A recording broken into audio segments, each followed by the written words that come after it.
noches de sábado, bienvenidos a Más se perdió en Cuba. Habrá que pensarse la continuidad del nombre del programa, porque yo no sé lo que le queda de vida a Cuba, tal como la conocemos, ya veremos, pero la cosa está en Díaz-Canel está, y cómo están sin comer, las calles hechas un desastre, cómo está todo ahí, ¿eh? Bueno, claro, es lo que tiene cuando uno elige lo que elige. Hoy estoy casi por hacer el programa con esa cancioncilla que seguro que habéis oído, ¿eh? ¿Dónde está Rusia? ¿Dónde está China? ¿Dónde están los comunistas que lo iban a ayudar? Y él está en una prisión federal. Bueno, pues eso es lo que canturreamos todos, porque la verdad es que la audacia de Donald Trump nos ha ayudado a disolver un nudo que llevaba ahí 40 años sin resolverse y que por fin pues parece que empieza a moverse. Algunos presos políticos ya han salido de las cárceles venezolanas, otros han salido muertos, que esa es otra que habrá que aclarar, y tenemos la cosa lamentable de que Estados Unidos ha dado por buena la número 2 del régimen, a Delcy Rodríguez, que es tan torturadora y tan perversa como Maduro, parecido. No digo yo que estuviera también en el cártel de los soles, pero muy lejos no debía andar. Y pasa lo mismo con Irán, pero de Irán les hablo luego. Antes que eso vamos a presentar a nuestra mesa de sábado. Don Mario Garcés.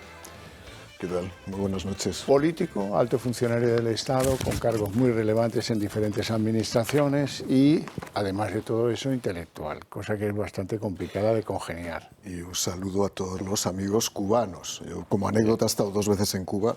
Una, fui el único alto cargo del gobierno de Mariano Rajoy que fui a Cuba, creo que no se enteró Mariano Rajoy. Llegaron a entrar algún espía en mi habitación, llegaron a seguirme durante días, los días que estuve en misión. Me entrevisté con un vicepresidente cubano, aquello era de verdad de chiste. Y estuve hace 1 año y medio, la situación es lamentable. La situación de penuria e indigencia es lamentable. Por lo tanto, Trump, venga, un empujoncito y acabamos también. Mira, que está por allí. Acabamos con Díaz-Canel también. Está por allí. Don Afonso Rojo, director de Periodista Digital, muy buenas noches. ¿Todo bien? Un placer, todo perfecto. Vale. Don José Luis Balbás, economista, consultor empresarial, hombre que le dedicó 30 años de su vida al PSOE y que no sale en el manifiesto de Jordi Sevilla, ¿no? Ni se me ocurre. Los socialdemócratas, ¿eh? Ya no hay socialdemocracia en el PSOE. Bueno, espérate un momento que se te acaba de caer el micro y tengo yo que pasar a mayores con el micro de Balbás. Antes que eso, y en Irán tampoco las tienen todas claras, porque es lamentable. Lo que está pasando en Irán sí que es, toca el corazón, 3.000 muertos, hay quien dice que el doble, que 6.000, 10.000 en la cárcel, hay quien dice que 20.000, bloqueo absoluto de la información que sale de ese país, con lo cual pues, no sabemos nada. No sabemos nada, pero algunos nos queremos acordar de quienes se traían la pasta de ese país, de Irán, para subvertir el orden aquí y en otros lugares. Quienes utilizaron el dinero de Irán para hacer rular una televisión sin permisos oficiales, Hispan TV, sobre la base de que desde allí harían correr información a toda América Latina. Tertulias en las que Teherán era el centro del mundo, el centro de irradiación de la doctrina de los ayatolases, y luego más tarde venía Pablo Iglesias con su centro de irradiación, se llame For Apache, se llame como queráis, contra la democracia en España. Hay que recordarlo siempre, los que hicieron eso, porque esos también nos deben, pues que nos pidan perdón por haber estado junto a ellos y sobre todo que se termine por aclarar cuánta pasta recibieron de Teherán. Durante los gobiernos de Zapatero y Mariano Rajoy, Hispan TV, el canal financiado por el régimen iraní, se emitía en abierto en España, a pesar de que Irán violase derechos humanos y oprimiese a mujeres y minorías. No fue hasta 2013, bajo el gobierno de Mariano Rajoy y en el marco de varias sanciones europeas, cuando se ordenó retirar la señal, tras años de propaganda iraní que llegaba libremente a los hogares españoles. Fue entre 2011 y 2014 cuando Pablo Iglesias, fundador de Podemos, trabajó como presentador del programa For Apache en Hispan TV. Un canal que, además de ser financiado por el gobierno de Irán, pertenecía a una empresa española llamada 360 Global Media. Durante ese periodo, Hispan TV emitía en España mediante el alquiler de frecuencias hasta que en 2013 el gobierno español ordenase la suspensión de la señal debido a su vinculación con el Estado iraní y con Ezatollah Zarghami, presidente de las televisiones estatales de Irán, que estaba incluido en la lista de la Unión Europea por violaciones de derechos humanos. En 2016, la UDEF elaboró un informe conocido como el Informe PISA, que sugería que fondos vinculados al régimen de Irán podrían haber llegado a través de la productora de Fort Apache a personas relacionadas con Podemos. Dicho informe fue remitido al Tribunal de Cuentas para su revisión. Pero la fiscal general del Estado en ese momento, Consuelo Madrigal, rechazó abrir una investigación penal, alegando no hallar pruebas suficientes para iniciar un proceso penal contra Podemos. Finalmente, y a pesar de las reiteradas violaciones de los derechos humanos y los derechos de las mujeres en la actualidad, Irán y España siguen manteniendo relaciones directas, poniendo el foco sobre dónde están los límites de la política frente a un régimen que restringe libertades y asesina a sus ciudadanos diariamente. O sea, que fue lo de siempre del Partido Popular. Uy, qué pereza. Uy, quita, que sigan, que hagan lo que quieran.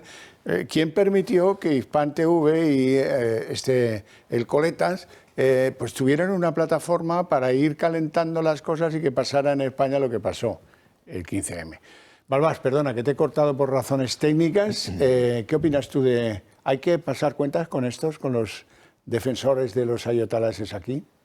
Sí, bueno, hay muchos defensores. Ten en cuenta que el Shah que expulsaron fue Occidente, quien le hizo un montaje. Había ganado democráticamente las elecciones, ¿eh? Y ellos trajeron a un tal Khomeini que había allí en París, que no sabía nadie Exacto. Ni quién era.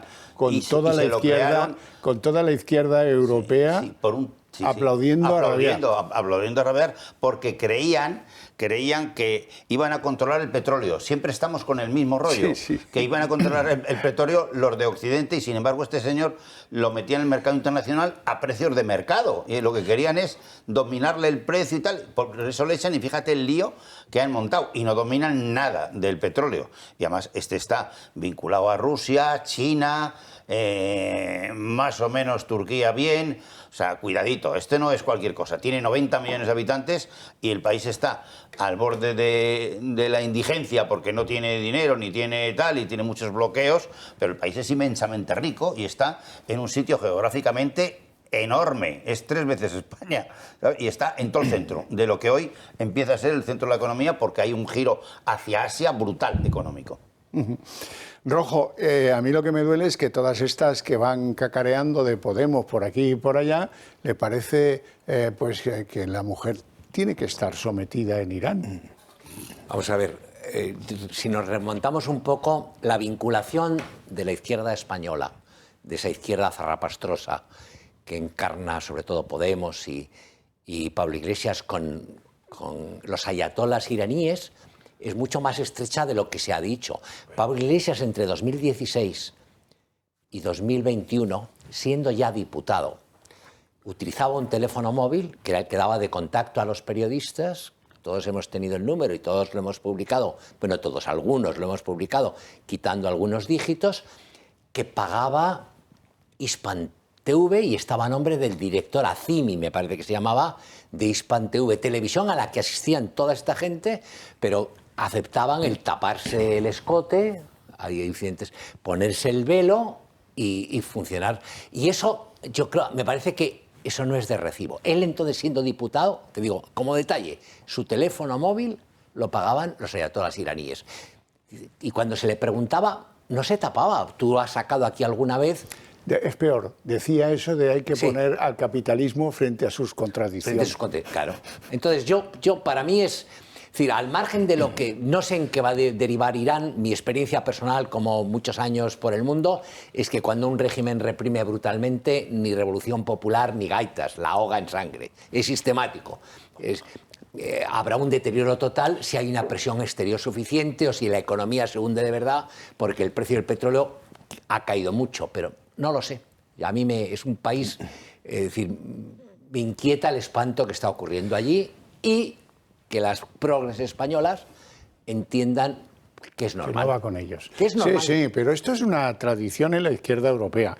Cuando da el golpe revolucionario Fidel Castro y se hace comunista y empieza a meter homosexuales en la cárcel, a expulsar a la gente, a quitarle las propiedades a las familias adineradas de Cuba, aparece un franchute que se llamaba Debré, y este Debré construye un paraguas fantástico. No hay nada como Cuba, el primer país libre de América Latina. Llega el Ayatolá, que sale, bueno, como es francés el tío, pues sale de París y llega Michel Foucault. Y claro, cuando Michel Foucault dice que los ayatolás son canela en rama, pues no se atreve nadie en la izquierda europea a contradecirlo. Y así una y otra y otra y otra, siempre alineados con la parte incorrecta de la historia.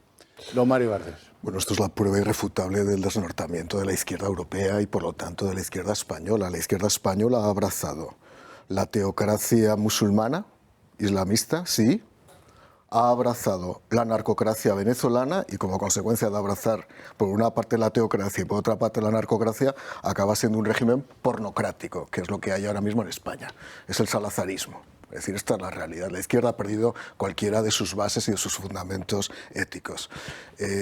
Por hablar de Irán un poco, efectivamente decía muy bien José Luis Balbás, tienen prácticamente ya 100 millones de habitantes, es decir, es prácticamente el doble de la población que tiene España, y desde el punto de vista geoestratégico es más importante, por ejemplo, para Estados Unidos, Irán que Venezuela. Desde el punto de vista de las potencialidades productivas. Sin duda. O sea, Venezuela en el fondo es un problema menor, fruto esencialmente de la actividad de narcotráfico y de la chulería de Maduro. Pero este caso es un caso más estratégico, porque además, vamos a decir las cosas como son. La ley penal en Irán, desde hace 50 años, desde que se instauró la República Islamista, la República Musulmana en Irán, entre otras cosas, prohíbe la homosexualidad. Establece sistemas de esterilización para los homosexuales. La homosexualidad está penada incluso con pena de muerte en Irán.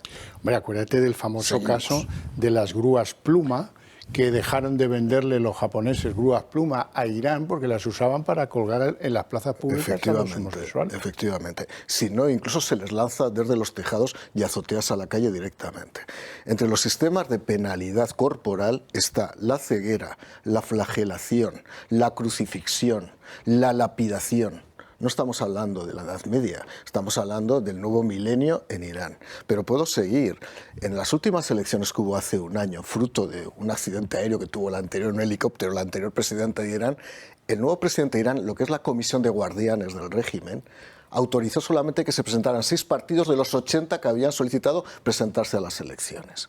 Ahora mismo la crisis surge de una crisis profunda socioeconómica, fruto de la inflación, del envilecimiento del dinero, ojo, y de la falta de suministro de agua a una gran parte del territorio. Y esto empieza además la revuelta por los comerciantes del bazar de Teherán.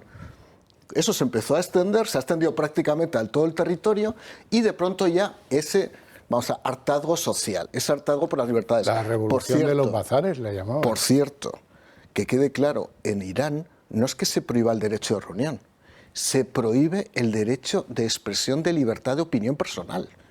No se puede opinar personalmente, está prohibido por ley, para que nos quede claro a todos. Pues bien, dicho eso, con ese conglomerado, ¿cómo es posible que una parte de la izquierda española haya justificado históricamente la constitución de este régimen?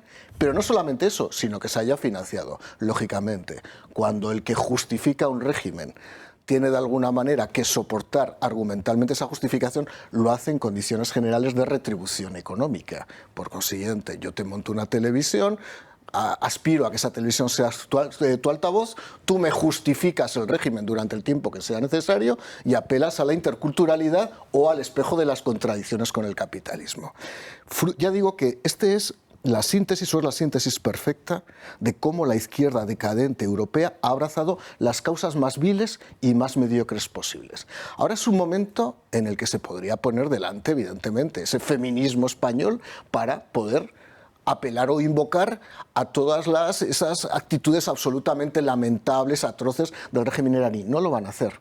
Como no lo van a hacer, por ejemplo, con la persecución que ha hecho el régimen de Irán de toda la población chií, o de toda la población kurda, o de los judíos también. Quiero recordar que Irán ha apoyado a Hezbollah y a Hamas. Bueno, aquí tenemos un caso, Alejo Vidal Cuadras, por ejemplo, que aún está esperando que el presidente del gobierno de España le diga, chico, cómo lo siento, ¿no? O el año pasado, y no lo digo yo, lo dice Amnistía Internacional, en Irán fueron ejecutadas 1.500 personas. Ojo, no por delitos comunes, sino por delitos ideológicos. Pues bien, la izquierda apoya este régimen y el Partido Socialista, directa o indirectamente, también apoya este régimen.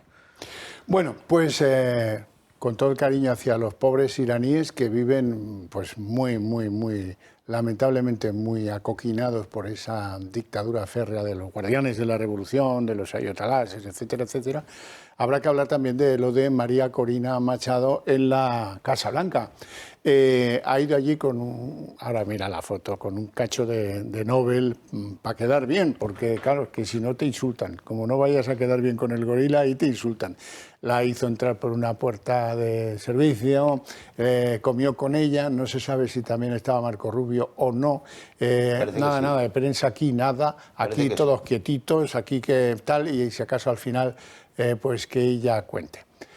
Antes que eso, vamos a irnos a unos consejos.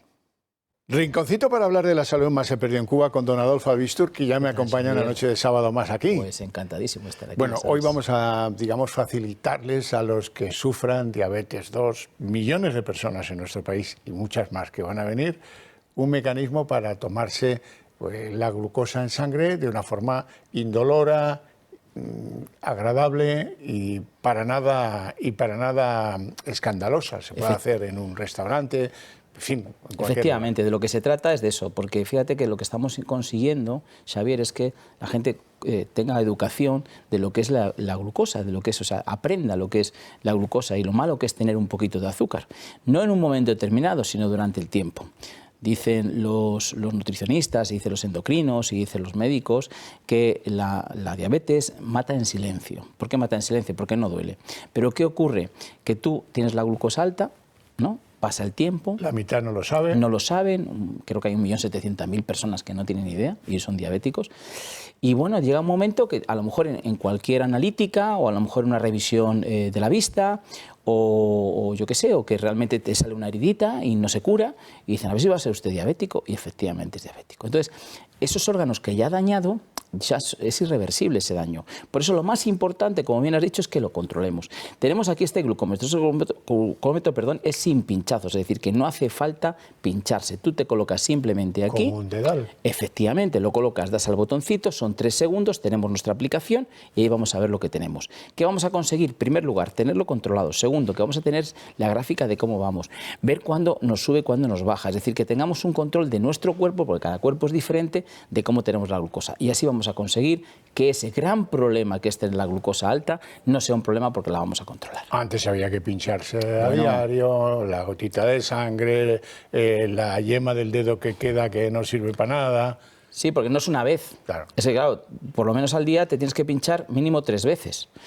Y claro, la gente no lo suele hacer, pero es que no es un día, es que es todo el año. Con esto, además, hay una aplicación, digamos, didáctica, porque tú puedes probar cuándo tienes el pico de azúcar, qué efecto tiene para ti el deporte, el caminar, el nadar. Cuando comes algo en concreto, claro, cómo estás, y de esta manera, pues es que son 3 segundos, te lo pones, ves tú, puedes tener en cualquier sitio, como tú bien has dicho, si vas a comer en algún sitio, tú te lo ves, te lo pones y ya está, no hay ningún problema. Por eso, de veras, vamos a controlar la glucosa, es muy sencillo, pero es algo básico para que no tengamos un grave problema como puede estar en el riñón, como puede ser la vista, como es el corazón, como es una neuropatía y todas estas cosas. ¿Ventajas para los telespectadores? Bueno, pues la gran ventaja es que os vamos a atender genial en el aspecto de que si necesitáis que vayamos o lo expliquemos o lo enseñemos, lo vamos a hacer. O sea, la idea es que os quede totalmente claro cómo se utiliza y que no tengáis ninguna duda sobre ello. Además, os vamos a hacer un buen descuento, pues el espectador del Toro Televisión, y os vamos a regalar el libro Historia de nuestros médicos. Así que ahí tenéis un teléfono, ese 900 730 101. Ahora llamad, pero no os vamos a coger la llamada porque es muy tarde, pero os llamaremos el lunes. Así que 900 730 101. Adolfo, gracias por la visita, te lo agradezco de verdad. Nos vamos a publicidad.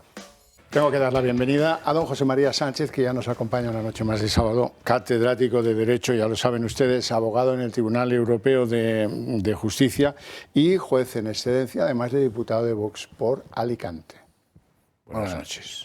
Bueno, pues voy a empezar por usted. ¿Qué le ha parecido este acto, digamos que protocolariamente de perfil bajo, tal como lo ve la Casa Blanca, de María Corina Machado, pues intentando congraciar con un señor que la recibe y que 2 horas antes está diciendo que no, que es que, oye, esta del sí es encantadora, ¿eh? Me parece estupendísima. ¿Cómo hemos acertado con la del sí?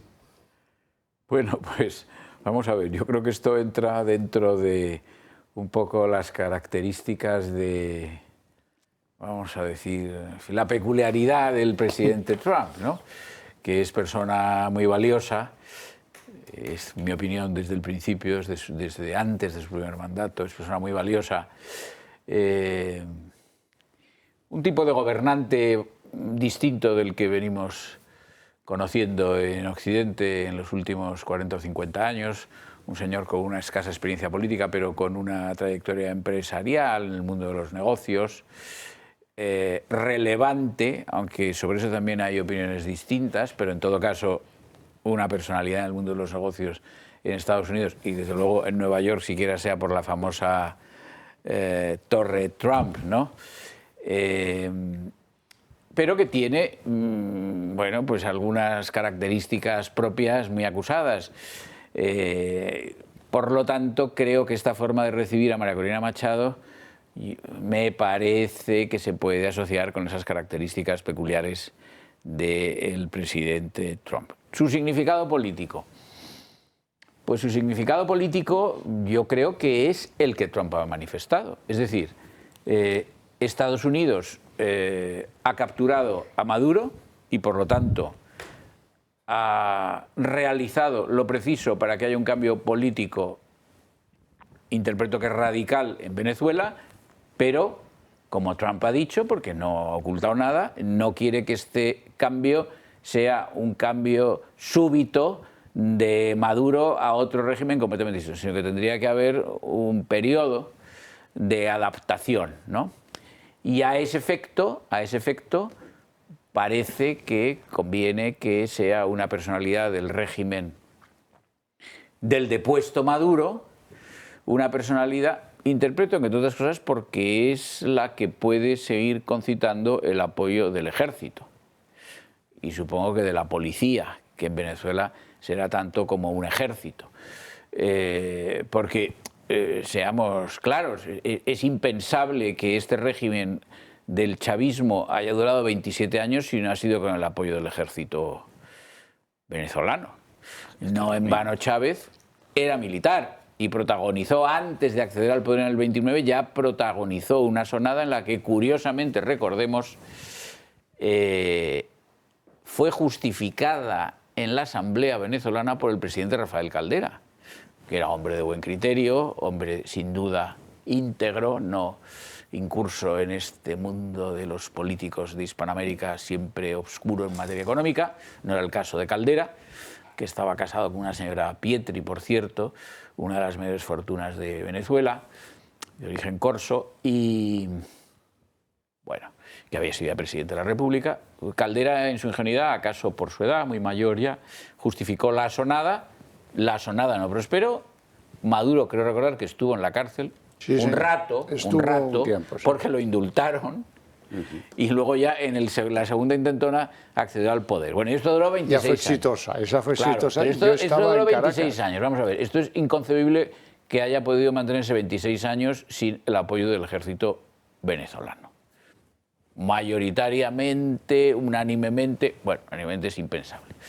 Tampoco es pensable que esto haya durado 26 años sin una tolerancia de los Estados Unidos. Es decir, lo que ha hecho Trump hoy se pudo hacer en el año 2001, perfectamente. Perfectamente. ¿Por qué no se hizo?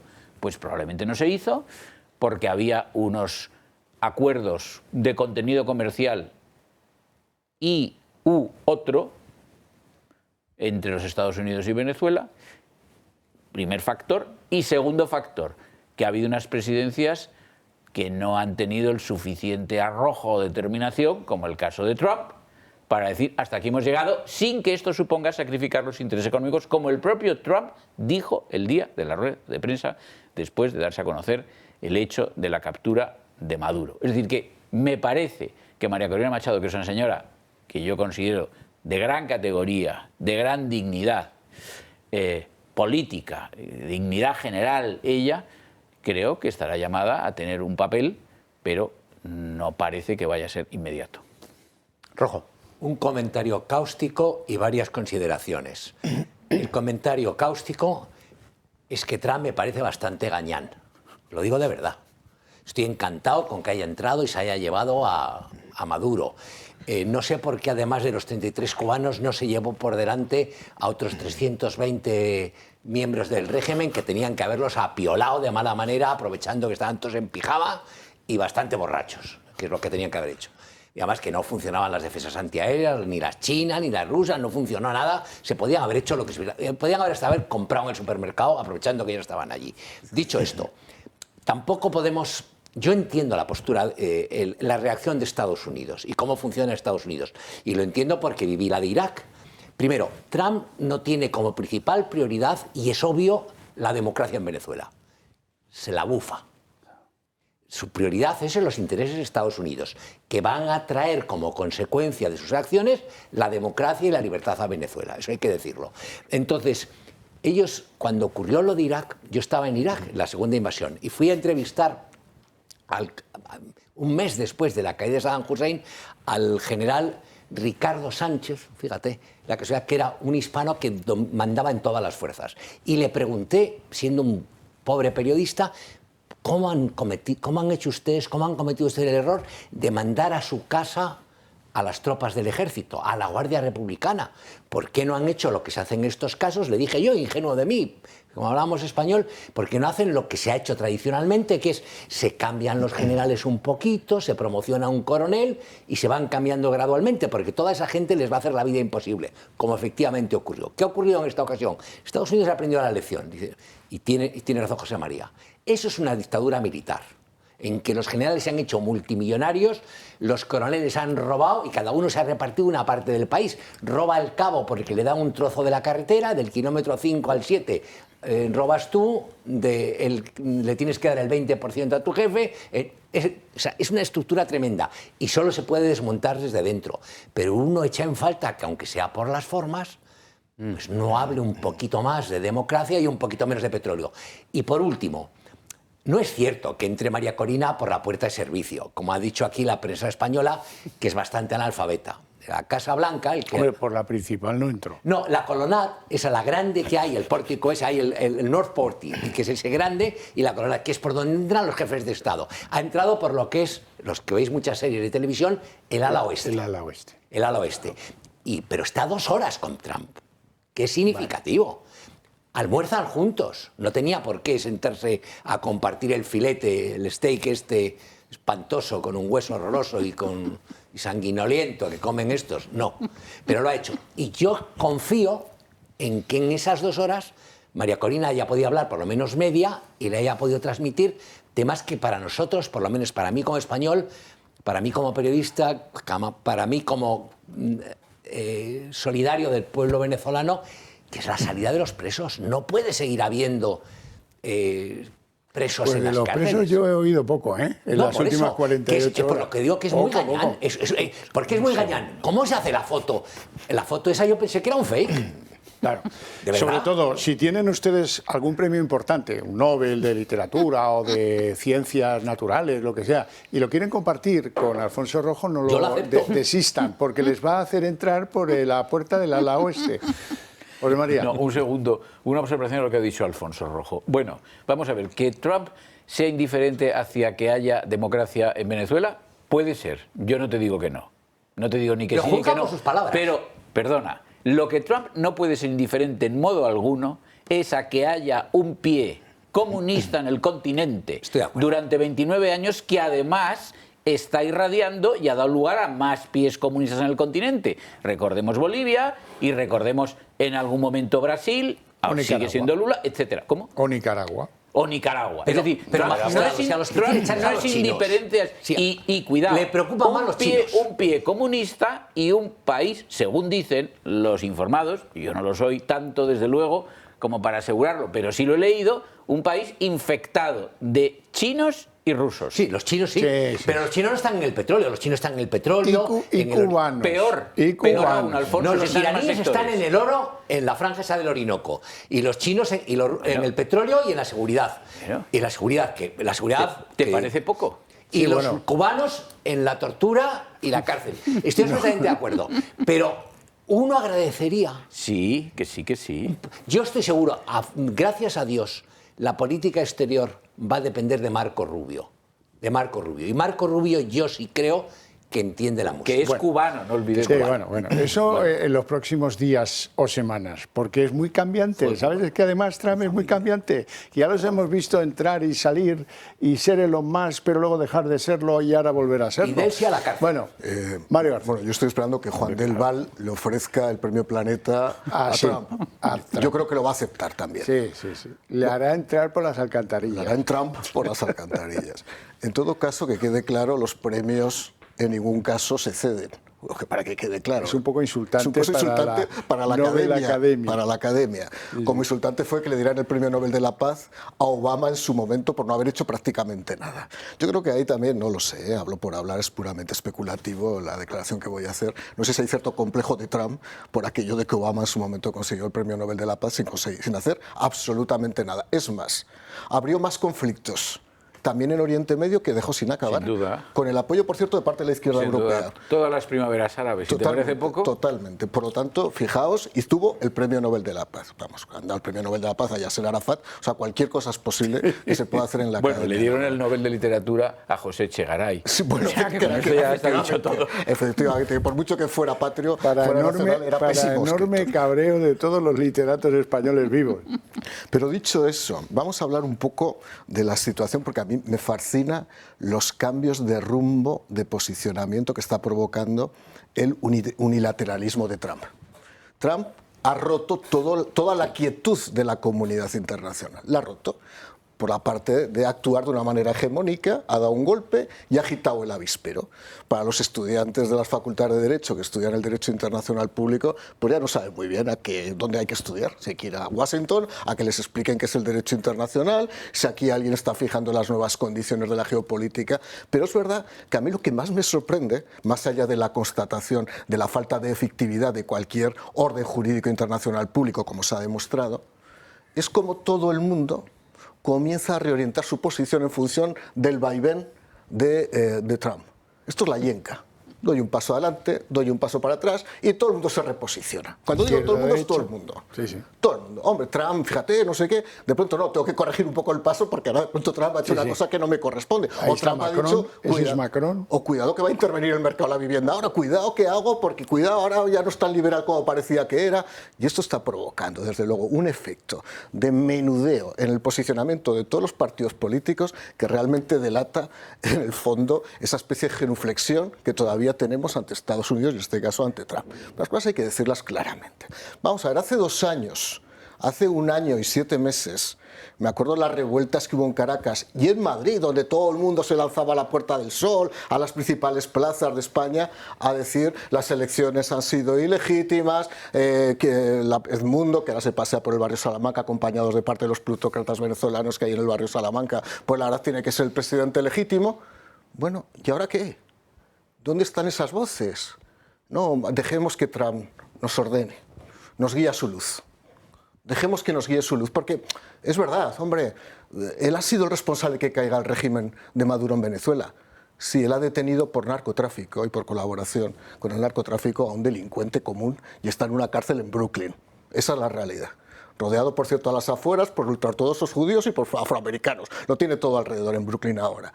Esa es la realidad. Pero ahora resulta que no, eso de hay que devolver la soberanía nacional a los venezolanos, no, con cuidado, hagámoslo con cuidado porque es Trump. Trump, vamos a decir las cosas claras, y no creo que sea un pensamiento especulativo, las libertades le dan igual, porque si le dieran igual las libertades, no le dieran igual. Con hacer esto, el régimen cubano caía. Es que el régimen cubano le cuesta a Estados Unidos hacer esto. Los misiles ya no existen. La crisis de los misiles no existió nunca. Alguien dirá, no, es que es muy inteligente y muy astuto y está esperando que por la vía de estrangular los suministros de Venezuela a Cuba, Cuba caerá solo. No. Bueno, eso es una lectura de segunda generación que viene muy bien para justificar lo que está justificando. Pero Cuba podía haber caído perfectamente como Nicaragua o como Haití. pero ahí nadie hace absolutamente nada. Ya veremos, a lo mejor lo hace, ¿eh? A lo mejor dentro de un mes me toque callar y veo que está interviniendo. Pero desde luego la motivación no es por las libertades en el mundo, sino que son por criterios estrictamente empresariales. Bueno, Venezuela para nosotros, Hispanoamérica en general, pues es muy importante. Además tenemos una emigración a Venezuela brutal, o sea, genéticamente brutal. Pero ¿por qué Trump ha dado este paso? Bueno, porque es muy costoso, no sé si es posible entrar por tierra allí. Menudo ejército tiene, y tiene unos grandes aliados. China, vete a saber las armas que tiene de China y de Rusia, porque son los que tienen los contratos de petróleo. Eso de que va a cambiar 50.000 millones de barriles de no sé en qué año, dentro de 5 años, y los contratos cuando prescriben. O sea, los contratos suscritos por China están por encima de los 50.000 millones y debe 15.000 todavía millones, ¿saben?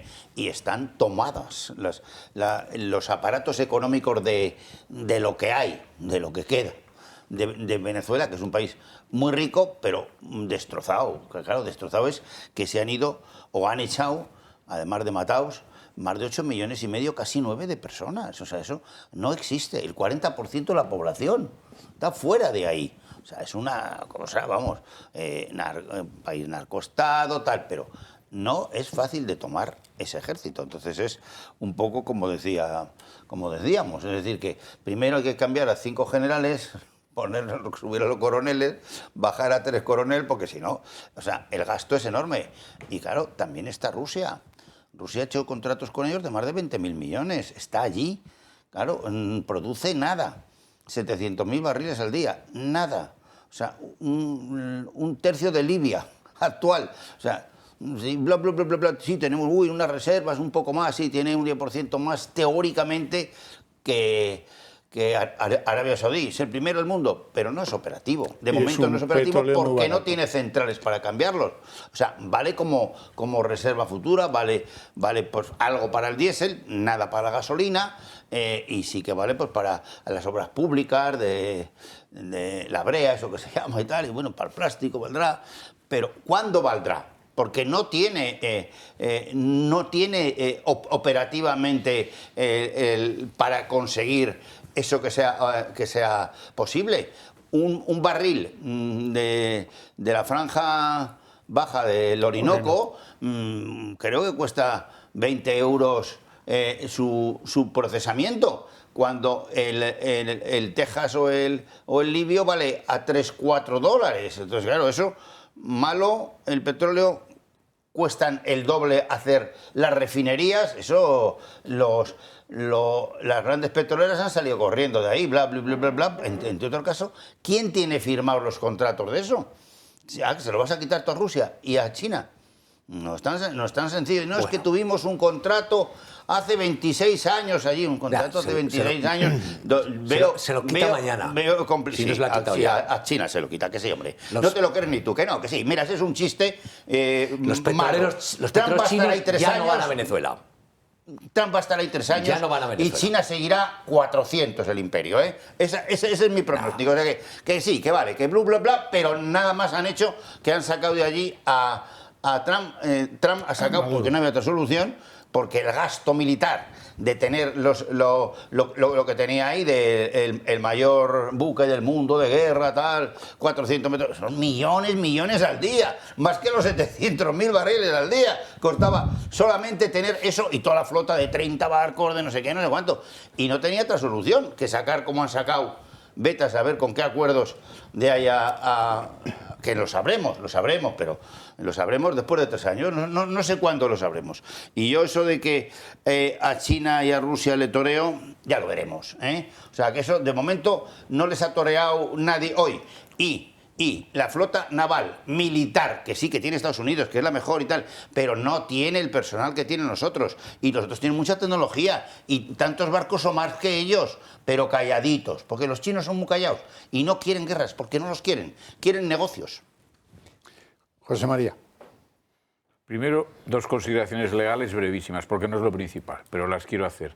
Primero, Maduro ha sido capturado con arreglo a derecho, en virtud del viejo principio male captus bene detentus. Es decir, este señor ha sido capturado en un territorio extranjero por una fuerza extranjera y está puesto a disposición de la justicia americana, y el juez americano no va a dudar de que comparece ante él en condición de detenido, válidamente detenido, aunque la captura haya sido formalmente ilegal. Uno, esto es viejísimo, tan viejo como el derecho internacional. Segundo, el derecho internacional que invocan, o que se ha habido ido invocando aquí con un cierto papanatismo por la derecha, por la izquierda y por toda la panoplia ideológica nacional, internacional, excepto Vox. Vamos a ver, el viejo derecho internacional. Pero, ¿de qué estamos hablando? O sea, que todos estos señores que son positivistas, que no creen en un fundamento superior y último del derecho, ahora resulta que invocan el derecho internacional como una entidad superior intangible. Contradicción grave. Segundo, ¿y qué me dicen de la intervención de la OTAN encabezada, una operación encabezada de la OTAN, pero encabezada por Francia en 2011 en Libia, con Gaddafi? Derecho de injerencia humanitaria, ya. ¿Hubo mandato del Consejo de Seguridad de Naciones Unidas? No. Pues la Carta de Naciones Unidas pide que para el ejercicio del derecho de injerencia se pronuncie previamente el Consejo de Seguridad. ¿Y entonces dijo alguien algo? No. ¿Y el señor Obama se apuntó a luego más primaveras árabes con el resultado conocido de todos? ¿El premio Nobel ese de la paz? Pues lo merecía como Echegaray, el de literatura. Segundo, en 1999, hay limpieza étnica en la antigua Yugoslavia. Intervención de la OTAN. Derecho de injerencia humanitaria. ¿Hubo mandato del Consejo de Seguridad? No. ¿Alguien dijo algo? No. ¿Quién lo organizó? Un señor que se llamaba Holbrooke, que luego se murió, que estaba preconizado para ser candidato del Partido Demócrata a la presidencia de Estados Unidos. Entonces, ¿esto qué es? Entonces, este caso en el que se ha capturado a un criminal, a un ladrón, a un corrupto y corruptor de regímenes vecinos y de otros no tan vecinos, porque estamos hablando desde España. Y por lo tanto no olvidemos el nombre de un señor que se llama Zapatovsky, por no hablar de Podemos y de toda esta patulea o ralea. Y entonces, vamos a ver. Segundo, Alfonso, yo no sé hasta qué punto verdaderamente aquí puede haber un efecto dominó. Sí. Yo lo deseo y vamos a decir, me atrevo a decir que estamos entre lo posible y lo probable. ¿Todavía lo probable? No. Sí. Estamos entre lo posible y lo probable. El caso de Cuba me plantea alguna dificultad. ¿Por qué? Esto es una inercia histórica. Cuba está controlada por Rusia desde el año 1959. Los rusos en este momento, que no son comunistas, pero que a este efecto van a razonar igual que la vieja Unión Soviética, consideran que Cuba forma parte de su zona de influencia. Y ahí, no sé. Ahora, que esta operación materialmente la podrían haber hecho igual con Díaz Canelo, con el que esté uno de los Castro, estos de la dinastía Castro que hay ahí, o con Ortega y la mujer de Ortega y el hijo de Ortega y el perro de Ortega y todos estos en Nicaragua, lo hubieran podido hacer exactamente igual. Pero bueno, por algo hay que empezar, Hubiera sido quizá mejor empezar por Cuba y eso hubiera dado lugar a un efecto dominó acelerado. No lo sé. Cuba, efectivamente, como tú has dicho, es el que adiestra a todos los terroristas que actúan en todo el continente. Alfonso. Yo no cuestiono la operación, todo lo contrario, aplaudo. No, lo sé. Aplaudo la extracción, el juicio, y si hay ejecución y lo fusilan, pues aquí paz y después gloria. No lo cuestiono. Lo que sí digo es que Trump, a todas luces, por sus palabras, por sus acciones, está actuando en función de sus propios intereses, que son las elecciones midterm que hay en el otoño que viene y los de Estados Unidos. Y que todas las demás cosas son subordinadas. Y creo, sin temor a equivocarme, que el objetivo iba más a desplazar a China de la región, a sacar a China de la región, a sacar a Rusia de la parte que puede de la región, que a mejorar. ¿Que todo esto va a tener como consecuencia que mejoren las cosas? No tengas ninguna duda. Han salido por ahora 50 presos y van a salir 500 y van a salir todos y van a caer generales y al padrino y esto los van a meter en la cárcel. Dicho esto,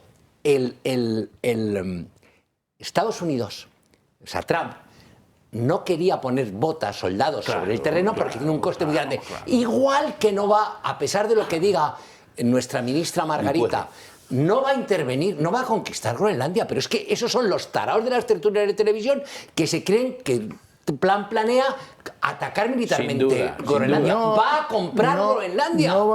Los americanos no van a poner atacar un nada, pie, van a comprar Groenlandia. No van a poner un pie en Groenlandia. ¿Y cuánto van a pagar? Sobre todo por una razón, porque les han dicho que está a punto de llegar a Groenlandia Margarita Robles. Los americanos, quita. Si ya han encargado Dame, aunque sea un barco vikingo, que yo me vuelvo para las costas de Nueva York. No vamos a publicidad. A la vuelta, las debilidades de Sánchez. Dejamos de hablar de política internacional, ¿ok? Venga, vamos a lo de aquí, estamos en lo que estamos. Que no hay manera de que dejen de hablar de política internacional. Que vamos a hablar de Sánchez, de su debilidad, de cómo se saca propuestas de la chistera y le duran 3 minutos. El día que se compre un helado se le va a derritir a pesar de estar en pleno invierno. Vamos con ella. No necesita...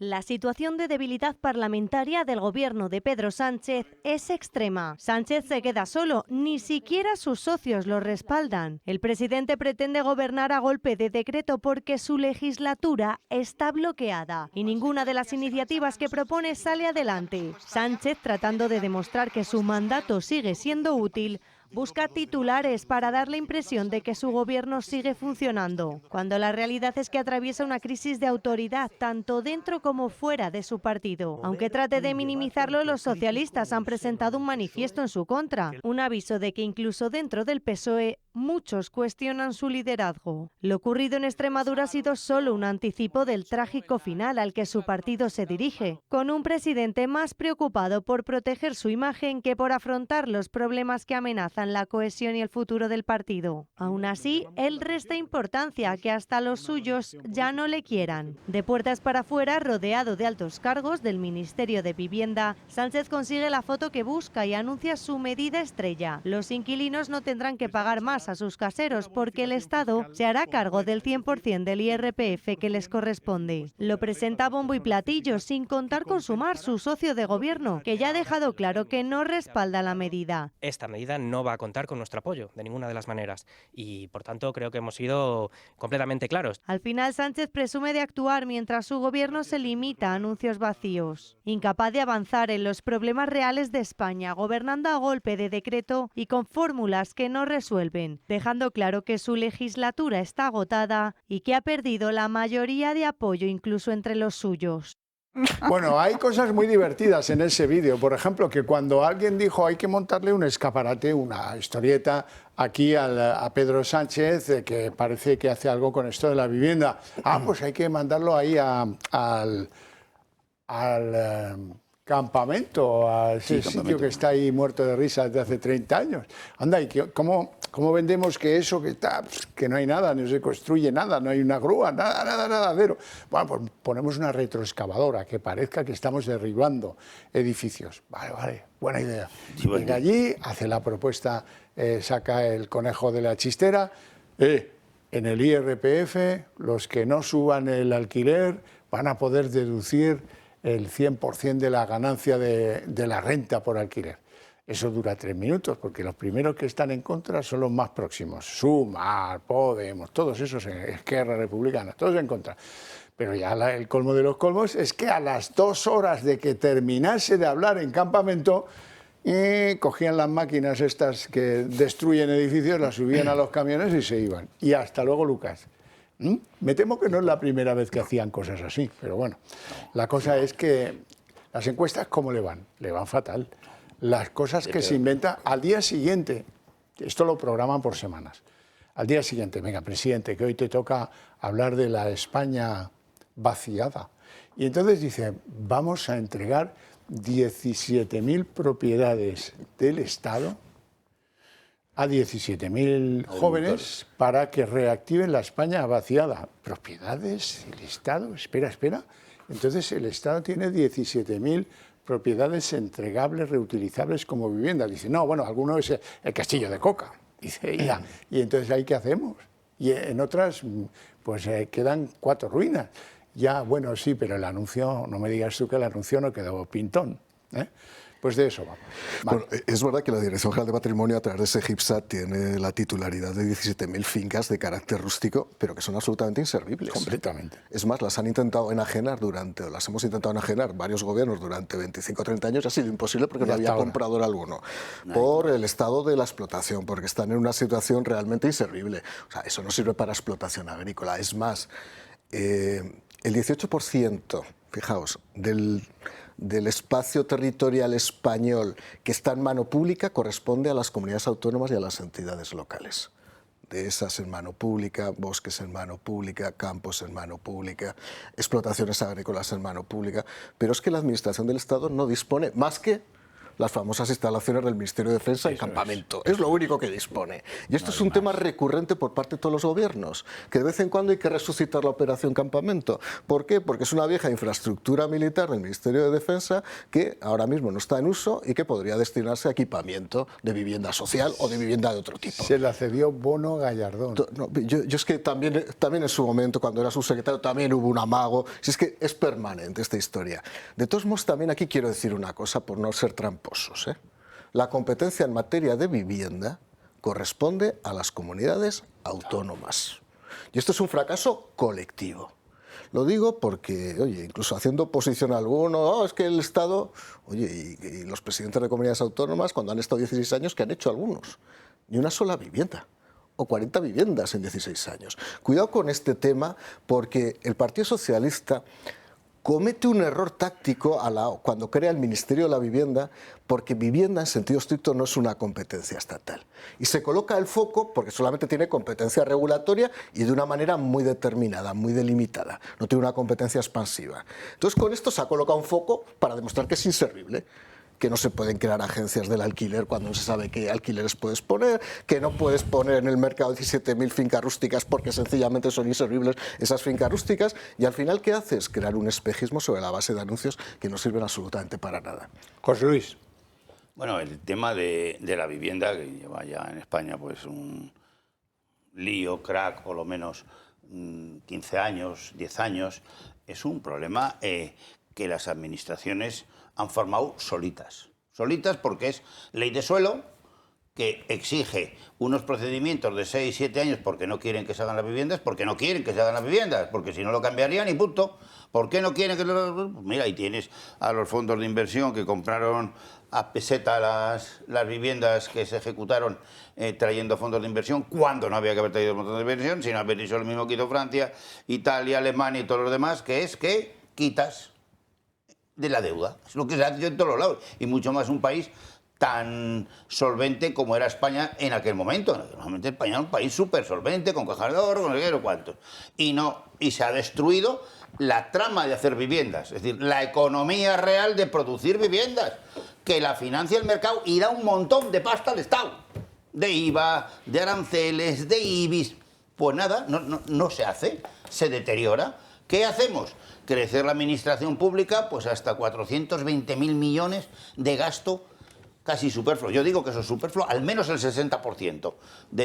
Pero de viviendas ni una, solo hablar bobadas, gilipolleces absolutas. Esto de campamento, además de que es 10.000 viviendas cuando se harán caras por el sitio donde están. Pero no sé ni si se harán, porque es que es ya un vacile absoluto, son 30 años ya con el vacile esto. Si estaba la UCD también ya, en cuanto acaba UCD ya empieza el PSOE, y el PSOE ya está y no se ha hecho nada de nada, porque es no operativo construir viviendas hoy a 2.000 euros o 2.500, depende del sitio, de valor de construcción.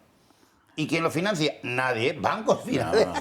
Los bancos van a financiar. Entonces lo tiene que financiar el promotor, que la mayoría está bastante arruinado ya desde hace tiempo. Y sobre todo, aunque ya no esté arruinado, está resentido. Ese negocio no invierte. Ha cogido la pasta, se la ha llevado a otro sitio y ya no invierte en el ciclo de hacer una vivienda en 7 años. Y luego hay que pagar transmisiones patrimoniales, el IVA cuando es nuevo, y sobre todo, ¿dónde está el mercado? Es que el mercado está solo en 20 o 30 sitios que todos sabemos: Arco Mediterráneo, Madrid, Barcelona, Sevilla, Valencia, que ha subido un huevo, Málaga, que es el boom de la vivienda, O sea, el boom, total. O sea, precios ya, o sea, Marbella es una risa al lado de lo que es Málaga. Entonces, claro, Murcia incluso, no crees que va mal, Alicante es la bomba, total. Pero ¿hay quien produce? Nadie, porque el coste de producción, como tú comprenderás, no es operativo y no se gana dinero. Entonces no pone nadie el dinero. Alfonso. Estamos en la fase de las ocurrencias. Es decir, yo cité antes... Eso es terminal en un enfermo. Sí, yo cité antes de refilón el trineo y los perros estos que se habían comprado a la ministra de Defensa y Sánchez, pensando ya en el viaje a Groenlandia, abandonada esa línea. Tuvieron lo de la retroexcavadora con garra, que se llama... Un momentazo, que se llama para hacerse la foto. Para hacerse una foto, porque eso existía desde que yo hice el servicio militar. Y yo terminé el servicio militar en 1975, que fue cuando se empezó a hablar de eso. Mira lo que ha corrido de 1975, año en que muere Franco, hasta ahora. Y ahí sí sigue igual. Y después la ocurrencia esta de las 17.000 fincas rurales. ¿Dónde están? ¿Dónde está la lista? Lo primero que tendría que preguntar es, deme la lista. ¿Por qué se vacía el campo español? Estos son unos analfabetos funcionarios que no saben que la vaca no se ordeña sola. Hay que levantarse a las 6 de la mañana, coger el taburete, coger el caldero, te sientas al lado esperando a que no te suelte una cosa, atarle la pata, mirar riqui, a las 6 de la mañana. Y a las 6 de la mañana se te ponen las manos, que de verdad, que parece no sé qué. Y después viene, ¿por qué se vacía el campo español? ¿Por qué no va la gente? ¿Dónde están las propiedades? Y si las hubiera, tendrían que tener una vivienda que no la tienen. La gente no va a ir a plantar nabos, habrá alguno que vaya confundido y ponga unos árboles y ponga no sé qué. Le dura una temporada. Una temporada. Entonces, son las ocurrencias. Es una ocurrencia más. Y en lo de la vivienda, que quiten impuestos. Que quiten los impuestos a los elementos de la construcción, lo que ha dicho... Y la ley, que la quiten. Sí. Había un instrumento que funcionaba muy bien. Algunos partidos cobraban de eso una barbaridad. Las cooperativas, tú te acordarás. Sí, ¿no? Sí, los socialistas, los socialistas eran los reyes de la necesidad de vivienda. José María. Bueno, sí, es que son analfabetos, yo diría que no solo funcionales. Alfabetos orgánicos, porque, vamos a ver, este señor lo que ha descubierto ahora es lo que se llamó en la Ilustración la colonización. En la Ilustración hubo territorios de colonización, pero en territorio nacional. De ahí las poblaciones cuyo nombre es la Carolina, la Carlota, de Despeñaperros hacia el sur. Es decir, territorios en los que no había población, que se trataba de poblar porque eso contribuiría a ese desarrollo. Bueno, esto es más o menos la misma idea, pero este señor no sabe lo que es la colonización, porque si hablamos de que va a fundar colonias, pensará que va a fundar una fábrica de perfumes o pensará en las colonias inglesas o neerlandesas. Bueno, en fin, es muy inculto y muy bruto. Luego, por cierto, hubo una labor de colonización y muy importante durante el régimen de Franco. No lo olvidemos. También. La concentración parcelaria. Con creación de poblaciones nuevas, con una dotación total. Colegios, escuelas, dispensario médico, etcétera, etcétera. Bueno, y ahora, la vivienda. Vamos a ver, yo no soy tan pesimista como decís, que desde luego hay que modificar el régimen fiscal relacionado con la vivienda al efecto de abaratarla, pues es evidente, Alfonso. Y nosotros eso lo postulamos. Pero hay una forma relativamente sencilla de empezar a hacer algo en campamento y en otros lugares. Y voy a decirlo porque es una cosa relativamente sencilla. Vamos a ver, en España, desde la ley del suelo año 56, que es una ley del tiempo de Franco, copiada de la ley francesa, que comete un error muy grave y es otorgar la competencia urbanística a los municipios, disparate absoluto. La competencia urbanística tenía que ser una competencia centralizada. Porque, entre otras cosas, provoca que se multiplican los focos de corrupción por un número igual al de ayuntamientos de España.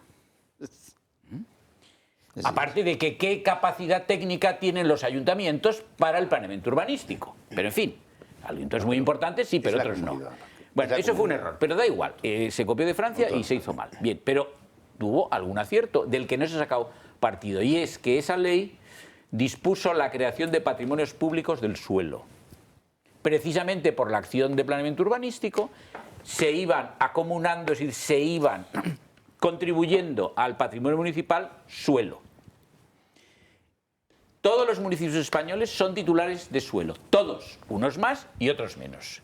Yo me he molestado en examinar si hay, vamos a decir, un censo general. No lo hay.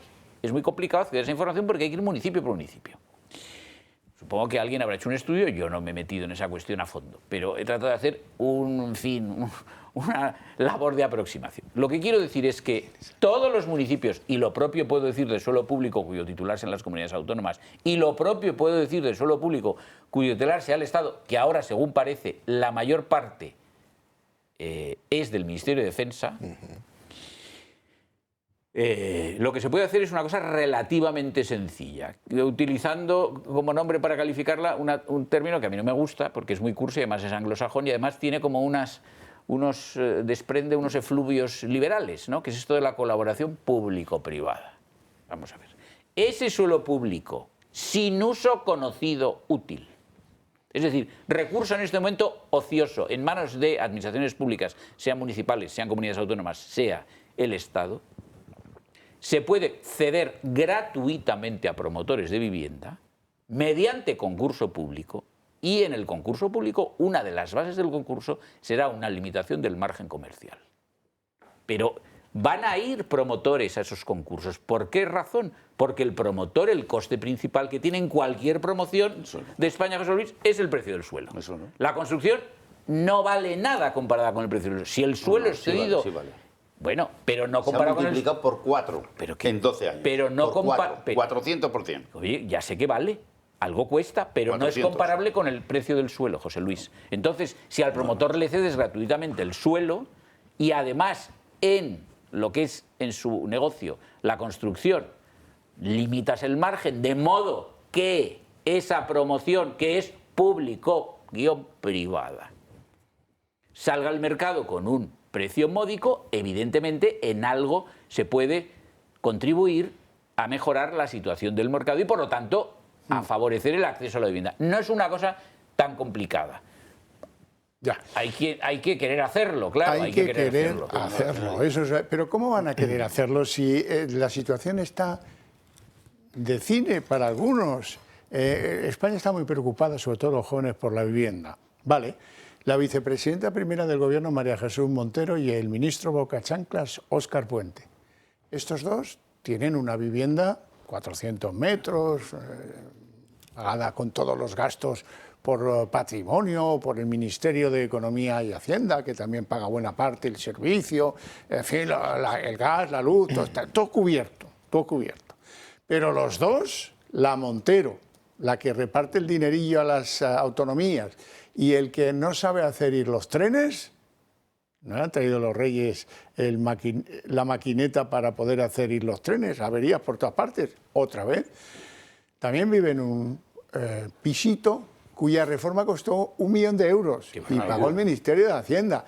Y los dos son tan desfachados y son tan, en el fondo, corruptos, que no han renunciado a los 29.000 euros que da la Cámara a los diputados que son de provincias para financiarles la estancia en Madrid cuando es necesaria y los viajes.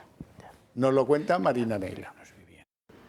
María Jesús Montero y Óscar Puente, además de contar con su sueldo como ministros y tener todos los gastos cubiertos, están recibiendo un sueldo extra de 2.000 euros al mes por parte del Congreso en dietas por ser diputados de Sevilla y de Valladolid. Según la ley, están recibiendo este dinero para que asuman los gastos en alojamiento cuando se trasladan a la capital, a Madrid. Lo curioso es que tanto la vicepresidenta primera del Gobierno y ministra de Hacienda y el ministro de Transportes ya están viviendo en Madrid. Lo hacen en viviendas que son propiedad de patrimonio del Estado. A María Jesús Montero se le habilitó una vivienda dentro de su propio ministerio. Y Óscar Puente vive en un lujoso ático cerca del Congreso de los Diputados, por el que el Ministerio de Hacienda ya pagó 1 millón de euros por la reforma. Da la casualidad de que este ministerio, el de María Jesús Montero, es el que está gestionando esta cantidad de dinero. Además, estas dietas están libres de impuestos, por lo que es un chollo al que ninguno de los dos ha decidido renunciar y está en sus manos dejar de cobrar esos 29.000 euros anuales y por lo que se ve, ninguno de los dos ha tomado esa iniciativa. Muchas gracias, Marina, pero es que además se me olvidó a mí decir que los 29.000 son exentos del pago de impuestos, ¿eh? Balbás, no está mal. Exentos y por la cara sin pagar nada. O sea, eso por valor de capitalización sería el doble, porque estos tendrían que pagar el 46% el impuesto progresivo de renta. Entonces, o sea, claro, es como el doble, es como en vez de 29, pues 56. Eso, por la cara, ¿eh? Y además se quedan tan panchos, ¿no? Hacen una obra sobre 570 metros, se lo dividen en dos. Esto es el caso de Óscar Puente. Óscar y ella también, ¿no? No, pero la obra es solamente en solamente en este. Solamente en sus 300 metros. Bien. 1 millón. A 300. Vamos, a 3.500 metros cuadrados de construcción. Pero es un disparate. Eso es un disparate absoluto. Tú ten en cuenta que cuando empieza la crisis del año 7-8 de las inmobiliarias, contratábamos los promotores, yo he agenciado mi despacho, pues muchas operaciones inmobiliarias, a 600 euros metro cuadrado, bien construido, pero bien construido, en pleno Madrid, a 600 euros metro cuadrado. El señor Puente lo ha hecho a 3.500. La reforma, ¿eh? O sea, claro, luego, cuando te quieres meter en el valor del suelo en Madrid, en un sitio como este, esto es plena castellana prácticamente, el centro de Madrid, hombre, el valor del suelo no es que valga mucho, pero vale a 12.000 euros metro cuadrado, como poco, medio regalado, es lo que vale el suelo. Y el piso, pues vale 15, 18.000 euros metro cuadrado, eso es lo que vale, si es un ático un poco más, un 10%, ¿eh? O sea, y eso es lo que le regalamos al este de los puentes, que no sabe ni que anden los trenes. O sea, que los puentes no sabemos, pero los trenes ni uno. O sea, transportes es un desastre, pero es la mayor adjudicación del Estado de infraestructuras. Son 18.000 millones. Eso es lo que... Y no sabemos dónde están. La mayor parte ya sabes, 420.000 millones de infraestructuras y público y tal en los últimos 7 años, que ni se sabe. Porque cada vez está peor los trenes, peor los aeropuertos, y claro, ya con gestores del tipo puentes pues ya es un desastre si no funciona ninguna red las de aviones. Sí, menos mal, porque son privadas casi todo, y esto solamente arrendamos los aeropuertos, ¿eh? Pero lo que es trenes es un desastre, y en España somos la número 1 casi del AVE, porque lo somos, y éramos los grandes constructores, y lo estamos perdiendo todo con estas imágenes. Pues mira, José Luis, a mí me pone más lo de María Jesús Montero, que no en vano es vicepresidenta, en primer lugar, y en segundo lugar, ministra de Hacienda, como para no haber renunciado. No, es que no se puede renunciar. ¿Cómo? Que no se puede renunciar. Qué cara. Mario García. Bueno, para que todo el mundo lo entienda, la retribución de un diputado, aquí está José María y yo lo he sido, se compone de lo que es la retribución base del diputado, que son en torno a 3.500, 3.600 euros, más las dietas. Las primeras están sujetas a tributación, las dietas no están sujetas a tributación. Un diputado que sale por Madrid tiene una dieta de unos 600 euros mensuales. Y un diputado que no es de Madrid, de la circunscripción de Madrid, cobra una dieta mensual no sujeta a tributación, porque es dieta, en torno a 2.000 euros mensuales. Eso supone que el diputado base cobra entre un concepto y otro aproximadamente entre 4.500 y 5.000 euros. A lo que hay que sumar, para que la gente lo sepa, hay que sumar portavocías, presidencias, vicepresidencias de comisiones, etcétera, que eso pues pueden ser 200 euros más, 300 euros más, etcétera. Eso es la retribución. ¿Para qué sirve esa cantidad? La cantidad de las dietas. Lo de Madrid a mí siempre me ha planteado dudas, pero bueno. Pero lo de fuera, los que tienen su domicilio fuera, esas dietas sirven para poderse pagar los gastos en los que incurre cuando están en Madrid.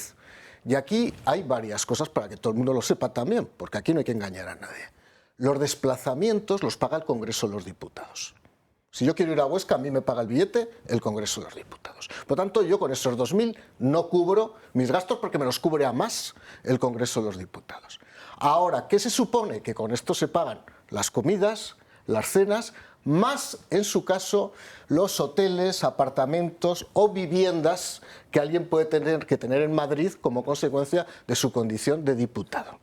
Yo aquí he visto situaciones de todo tipo, desde 3 diputados que viven en un apartamento pagando 1.200 para ahorrar, para sacarse lo máximo, porque con esto se gastan 400 euros y la diferencia se la quedan porque no tributa. Yo me he encontrado de todo, porque es una cantidad forfataria, no está sujeta a justificación. Que este es un tema que se podría discutir, si tiene que estar o no sujeto a... Otros van a hoteles de 4 o 5 estrellas en Madrid, otros se van a la residencia militar de Gran Vía, sin parientes militares, hay de todo. Yo he visto casos realmente sorprendentes. Están los que van a la casa de un pariente, están los que no saben dónde duermen. Yo he visto de todo. Y están los que con las dietas se van a lupanares. No, totalmente. O sea, los que no sabemos dónde van por la noche, o no lo dicen por lo menos, ¿no? ¿Cómo os agradezco que no hayáis sacado a colación las saunas gays? Entonces, ¿qué es lo que ocurre? Yo puedo entender desde el punto de vista jurídico el que quiera ahorrar un poquillo, el que se va a un hotel de 4 estrellas, el que se va al hostal de la Pepa, el que se va a comparte un piso, lo puedo entender. Pero es verdad que aquí es un caso diferente, que no es la primera vez que se plantea, ojo, ya se ha planteado este tema con ministros del Partido Popular en su momento, y es, si el ministerio te habilita una vivienda y por lo tanto son fondos públicos los que cubren esa vivienda, ¿qué sentido tiene que el Congreso de los Diputados te dé también unas dietas para poder atender esos gastos posibles de alojamiento en Madrid? Ahí sí que hay una duplicidad que creo que debería ser absolutamente invalidada. Para mí, hablo ya como interventor y auditor del Estado, creo que no se debería aceptar. Por cierto, María Jesús Montero lleva en esta situación desde hace 8 años o 9. Estamos hablando de cerca de 200.000 euros. 200.000 euros en 9 años. 200.000 euros no sujetos a tributación. Yo creo que por vergüenza torera yo habría renunciado a esa cantidad del Congreso de los Diputados. Claro que puede renunciar a un concepto. Por supuesto que puede renunciar a un concepto. Esto no es una cantidad que imperativamente tengas que aceptar. Pero insisto, yo me parece un asunto especialmente grave. Por cierto, como ha podido prescribir lo anterior, tendría que devolver en torno a 100.000 euros porque solamente tendría que devolver 4 años. Falto de ética y impropio de alguien que dice ser de izquierdas, ya lo digo. Bueno, vamos a publicidad y a la vuelta continuamos. Bueno, vamos a ver, ¿alguien tiene algo más que decir a propósito de los pisitos? Rojo, a ti no te ha pagado nadie la reforma, ¿no? Pero es que yo entiendo que un diputado que sea de venta de baños y que tenga que venir a Madrid se le compense por la vivienda. Lo de estos dos no tiene nada que ver con el Congreso de los Diputados, con el traslado. Estos dos es jeta descarada. Es decir, vamos a ver, es que, para que lo sabe nuestro público, es que no es que tengan en esa vivienda todo pagado hasta el servicio, hasta el servicio. O sea, es que tienen el botón del zumo de naranja a media mañana, el servicio que te limpia, el internet, tienen todo pagado, no tienen ningún gasto. A mí me parece que... La cocina para invitar a comer. Bueno, y la cocina para invitar, que lo haces un huevo frito, pero que es distinto, no es un caso del diputado que tiene toda la lógica, no es ese. José María. Bueno, esto de que no se puede renunciar es un poco de chiste, claro, sobre todo cuando, como habéis dicho, se daría esta doble cobertura de la misma necesidad, ¿no?, que se atiende. Yo creo que lo he dicho alguna vez, cuando el general de Gaulle dimitió de la jefatura de Estado francesa como presidente de la República, devengó 2 pensiones, de ex jefe de Estado y de general del Ejército de Francia. No fue nunca mariscal del Ejército de Francia, por cierto, porque no había combatido lo suficiente. Otro día hablaremos de Gaulle si nos dejas. Pero... y renunció a una pensión. Y tenía 3 contadores, Pues ya está el de dicho. la luz, el del agua y el del gas, de su domicilio. Y por Sí.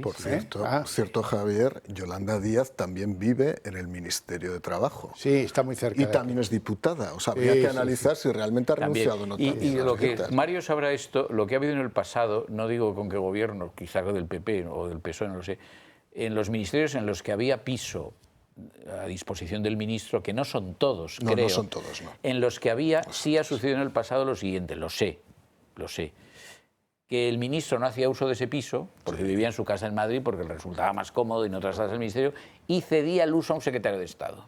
Yo eso no lo he visto. Lo que sí he visto, y Yo podría perdonadme la anécdota, es Podía dar el nombre, ministros pero no lo que tienen vivienda en Madrid dejaban la vivienda suya particular, se iban a la vivienda oficial y ponían en alquiler su vivienda para sacar dinero. Hombre, eso está siempre muy bonito. Muy bonito todo. Oye, como bonito es que la señora del presidente del gobierno, Begoña Gómez, no le dé la gana entregarle al juez Peinado su pasaporte.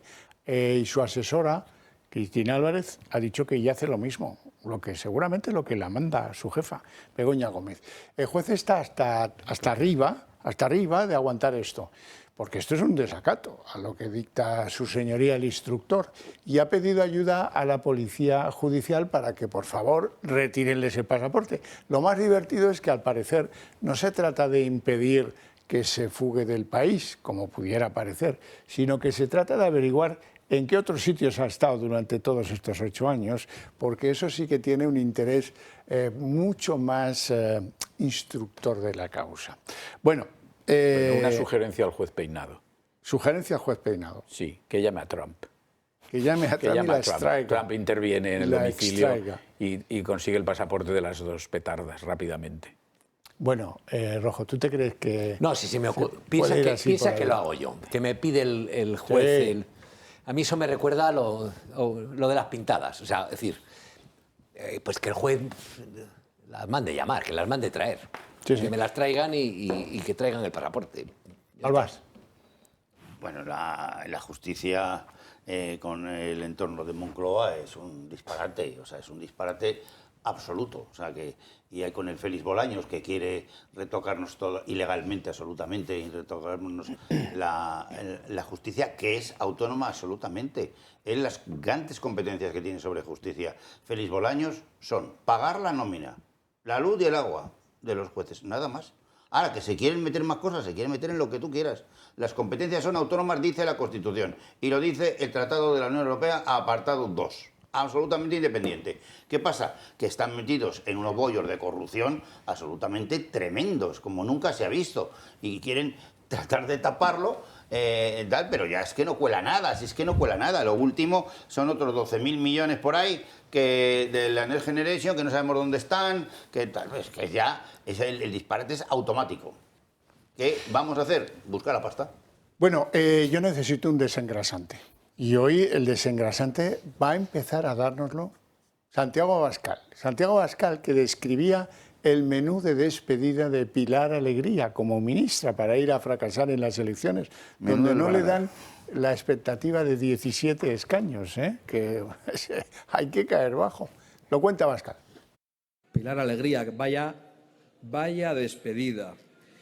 Crujiente de pistachos y frambuesa liofilizada, crujiente de boletus y fruta liofilizada, virutas de jamón ibérico con airbag, que son horteras, crujiente, mini langostinos, cucharadita de clásico stick tartar, crujiente de alga nori, ternera con foie, durum de pato, algunas cosas las voy a leer incluso mal, cachu de ternera con magio umami, selección de macarrons, chocolate, aceite y sal, vinos de todo tipo, imagino que café, copa y puro. Esta es la despedida en el ministerio de la señora Pilar Alegría. 15.000 euros de catering. No está mal, la cosa no está mal. Es que hay mucha hambre en este gobierno, ¿que no? ¿No se acuerdan del presidente del gobierno cuando decía, son las 5 y no he comido? Eso porque uno no viene bien de casa, no viene bien alimentado. Tú, Rojo, aguantas a las 5, a las 6 y a las 7 sin mayor remordimiento. Y eso es una constante, porque cuando ya no es solo el presidente, sino que también es María Jesús Montero, que se gana un dinerito con los 29.000 pavos, pero luego la tienen tan estresada que no le da tiempo a comer. Muy bien, pues nos vamos a comer, aquellos que aún no hemos comido, y a preparar cosas que mañana tengo más tareas. Es una pena que hayamos cortado ahí, porque luego mira el súbdito y le dice, ¡hala, vámonos! ¡Hala, vámonos! Le faltó añadir una cosa. Ahora vamos a comer, a cuenta usted. Busca algún primo. El de tráfico, bueno, el de las balizas sube 16. Pérez Navarro. Pérez Navarro tiene la solución para las ciudades del futuro, las ciudades 5-10, no sé cómo se llaman. Escúchenlo.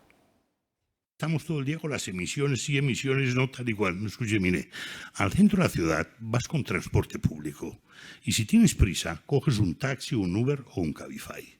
Al centro de la ciudad no vas a ir con eléctrico, ni con diésel, ni con gasolina. No nos equivoquemos. Lo veo porque hay algunos que están dando corazón a bajas emisiones y vamos a dar todo de ventajas para que vayas en el coche eléctrico. Que no. Que al centro de la ciudad no vas a ir ni en eléctrico, ni en diésel, ni en emisiones. Vas a ir con transporte público y si tienes prisa tienes la alternativa del taxi, del Uber, del Cabify y de lo que sea. ¿Pero qué se ha creído? ¿Qué chupitos toma? ¿Nos va a decir a los demás cómo tenemos que ir al centro de las ciudades? Pera Navarro, tío, vuélvete a Girona y propónselo a los de Girona, pero de aquí que... Y sobre todo con el fracaso que lleva con la V16, que es un escándalo internacional. Pero bueno, vamos a buscar el personaje nefasto de la semana.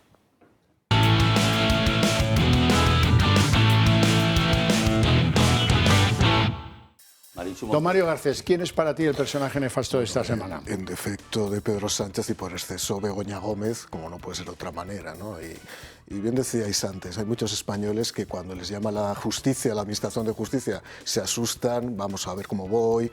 Y esta señora realmente le da absolutamente igual, hay una especie de relajación respecto al cumplimiento de las obligaciones en el entorno de Moncloa que es realmente insultante. Por lo tanto, Begoña Gómez. José Luis Balbás. La ministra Montero, vicepresidenta del Gobierno, que bueno, es la máxima... Por el método ordinal de reparto. ¿no? El ordinal de reparto es Madrid sigue aportando el 44% de la agencia tributaria. Todo Cataluña, con 1 millón más de habitantes, el 19%. Y pretende que Madrid le dé el 50% de sus 4.700 millones, lo da casi siempre Madrid. No queda otro remedio.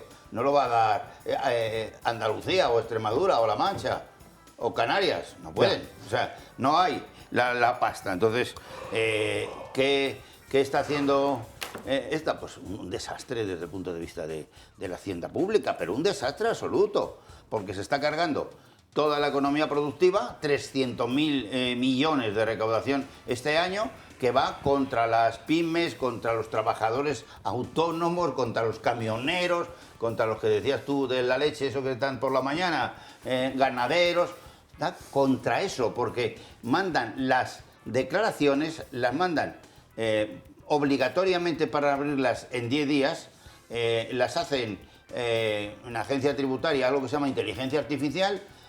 No hablas con nadie, no se puede hablar con nadie de nada, pero también cuantías importantes, no crees que no, de IVA, de IRPF, de lo que sea, y te dan la carta de pago para pagar, ya lo dicen ellos, lo que la inteligencia artificial ha calculado tu IVA, tu IRPF, y de lo que no está de acuerdo te mete el 30%, y otro 60 más si no estás de acuerdo, ya el 190 de pago. Y así han recaudado los 300.000 millones. Qué desastre desde el punto de vista de la productividad económica del país. Se la están cargando.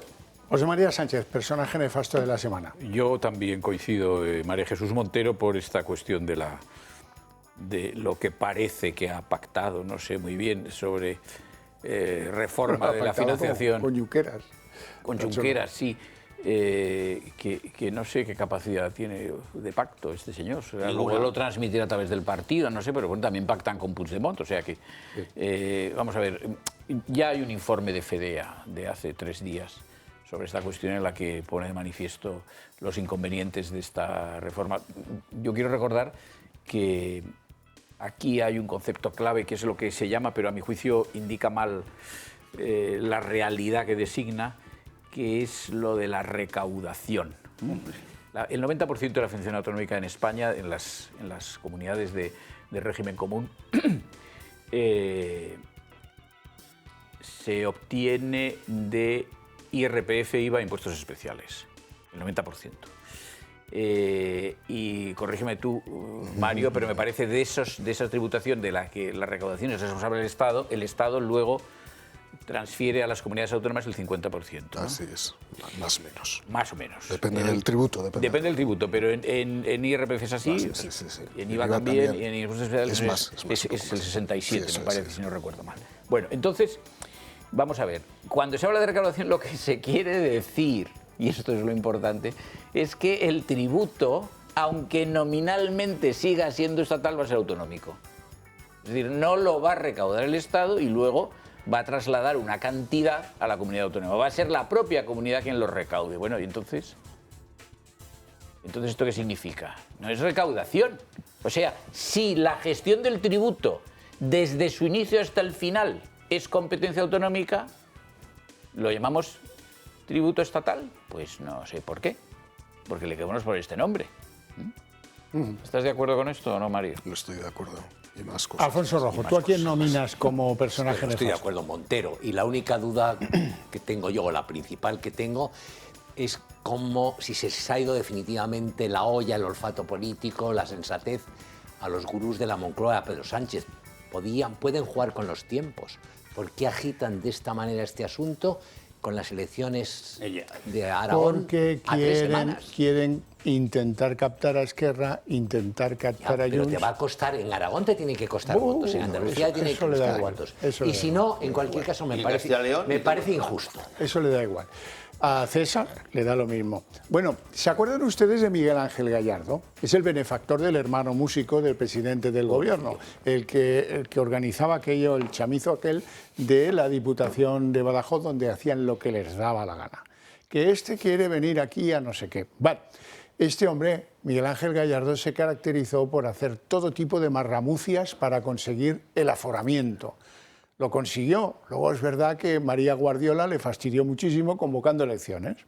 Bueno, pero se supo colocar de líder de la lista socialista, perdió estrepitosamente las elecciones, pero ahí estaba esperando recoger el acta de diputado para continuar con el aforamiento. Y de repente el tío va y dice que no lo quiere, que renuncia al acta de diputado y por lo tanto al aforamiento. ¿Qué significa eso? Pues que su expectativa de ir a ser juzgado por el Tribunal Superior de Extremadura pues se diluye completamente, ya no está aforado y le tendrá que juzgar la audiencia de Badajoz justo y a la vez que al hermano de Pedro Sánchez. ¿Y eso por qué dirán algunos? Pues no, yo no lo sé, pero se me ocurren algunas ideas. La primera, debe dudar de que el indulto que le prometieron se diluya si es que el caso va separado del hermano en tiempos. A mí me juzga el superior, al hermano le juzga la audiencia. Más vale que me ponga al ladito, porque el día del indulto que no se vayan a olvidar de mí. Esa es una interpretación bastante creíble. Pero me dicen otros amigos de izquierda en Badajoz que es que está al frente de una crisis personal grave, en la que va a salir mucho en los periódicos. No digo yo que sea una crisis al estilo Julio Iglesias, pero algo se cierne. Y cuando algo se cierne, pues conviene no dar mucho pábulo y estar en la lista del carril facilón. Vamos a ver lo que pasa con Miguel Ángel Gallardo. Miguel Ángel Gallardo renuncia por sorpresa a su acta de diputado en la Asamblea de Extremadura, perdiendo así su aforamiento en el juicio contra el hermano de Pedro Sánchez. Lo ha anunciado a través de sus redes sociales. Dice que lo hace con plena convicción y con la tranquilidad de saber que es lo correcto, y ahora se centrará en preparar su defensa. De esta manera, el que fuera secretario general del PSOE en Extremadura, que renunció tras el batacazo electoral, cambia totalmente de postura y pasa de esto... Voy a trabajar desde el gobierno o la oposición. Claro, si no sería traicionar a esos 136.000 extremeños y extremeñas que han votado al Partido Socialista. A renunciar y perder su condición de aforado de cara a la causa judicial contra el hermano de Sánchez y su posible contratación a dedo en la Diputación de Badajoz cuando Gallardo era el presidente. Sorprende esta decisión porque recordemos que Gallardo hizo todo lo posible para estar aforado y evitar así su futuro en el caso del hermanísimo. De hecho, para conseguir su escaño en la Asamblea, consiguió que 5 candidatos renunciaran. Gallardo pasará a ser juzgado a finales de mayo por la Audiencia Provincial y no por el Tribunal Superior de Justicia de Extremadura. Se enfrenta a los delitos de prevaricación y tráfico de influencias.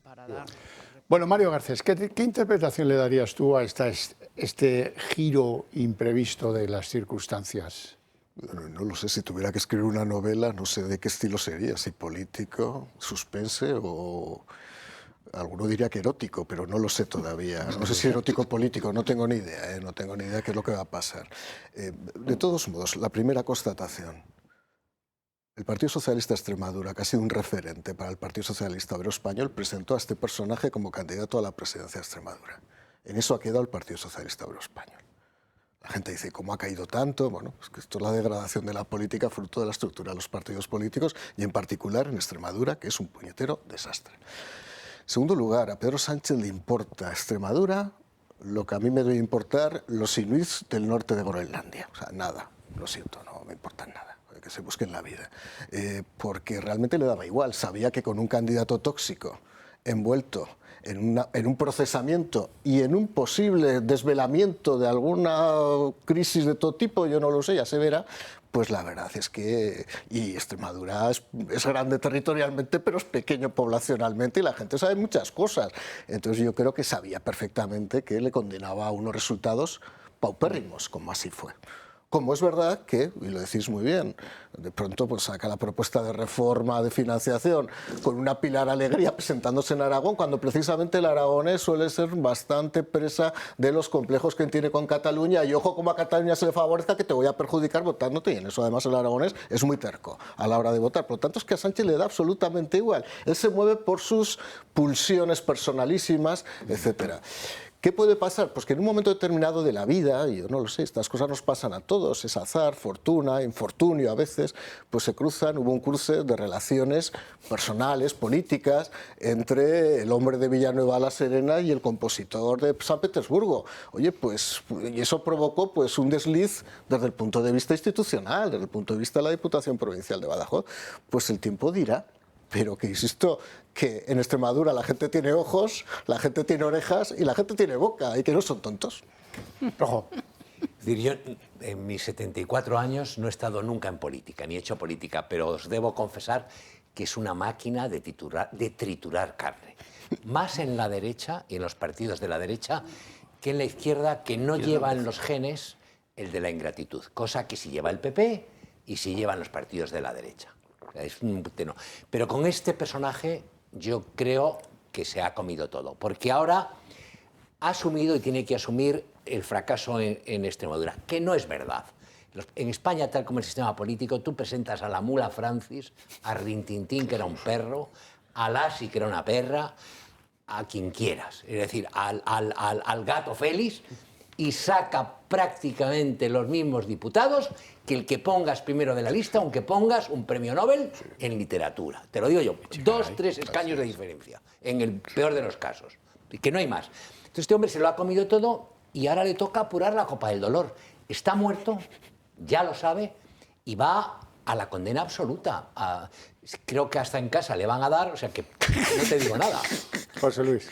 No, bueno, sí, que parece que Sánchez le da todo igual, porque esta vez no creo que vaya a poder retocar de ningún tipo de apoyos socialistas y mayorías, porque como se están celebrando las autonómicas antes de su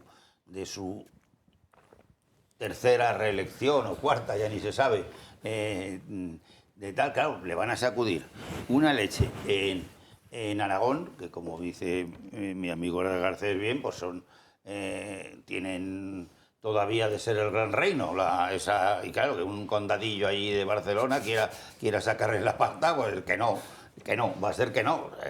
O sea, vamos, Cataluña nunca ha tenido un emporio como ha tenido en todo el Mediterráneo Aragón, que no España, era Aragón el que tenía la fuerza, y nadie ha tenido un rey como los reyes católicos. Como Fernando el Católico, un genio, vamos, el de Maquiavelo, menudo libro le escribieron, o sea, tremendo. Pero a Aragón le van a dar una hostia a la Pili esta, ¿sabes? Que era ministra de ¿qué? De Educación, pero ¿dónde están las competencias de educación? Es que le pasa como a vivienda, ¿dónde están las competencias de vivienda? Ninguna. Oye, ¿y dónde están las competencias de justicia? Poquitas, poquitas, pero se las apropian, ya no te digo de medicina, que tiene 700 millones de presupuesto, la de Madrid, todo el día vacilando de tal, todo el día haciendo papeles, 800 millones. sobre 90.000 millones. O sea, no llega ni al 0,8, ¿sabes? No, menuda importancia. Entonces, claro, la siguiente es Andalucía. Hostias, el ostión va a ser tremendo. Te has saltado Castilla y Castilla-León. Castilla-León. No, Castilla-León. No sabemos cuál va a ir antes. Parece que va a ir Castilla-León. Bueno, Castilla-León le van a dar otra en Madrid. Fíjate cómo está Castilla-León ya contra Sánchez, ya nada, ni lo que tuvo. Es que ni Valladolid, que era un sitio que tenía, ni León, nada. Le van a dar una terrorífica. Claro, va a subir mucho en la parte rural, está previsto Vox, independientemente de que antes tenía un buen candidato y ahora no sé qué candidato es el que va a tener, pero la experiencia es que en Extremadura ha quedado lo mismo, si no conocía a nadie ni al candidato.